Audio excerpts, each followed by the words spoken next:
যেথায় থাকুক যে যেখানে বাঁধন আছে প্রাণে প্রাণে।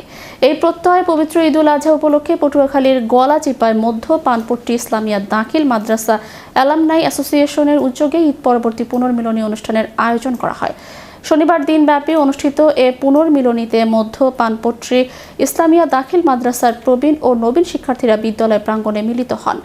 অনুষ্ঠানে স্মৃতিচারণ, শুভেচ্ছা বিনিময় এবং প্রাক্তন শিক্ষার্থীদের মধ্যে পারস্পরিক সম্পর্ক জোরদারের বিষয়ে আলোচনা অনুষ্ঠিত হয়।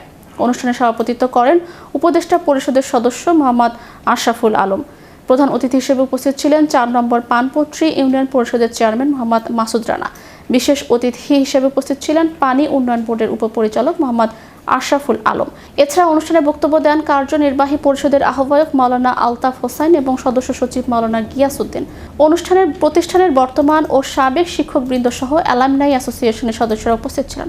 বক্তারা বলেন, এ ধরনের পুনর্মিলনী প্রাক্তন শিক্ষার্থীদের মধ্যে সৌহার্দ্য, সম্প্রীতি ও পারস্পরিক সহযোগিতার বন্ধনকে আরও সুদৃঢ় করে।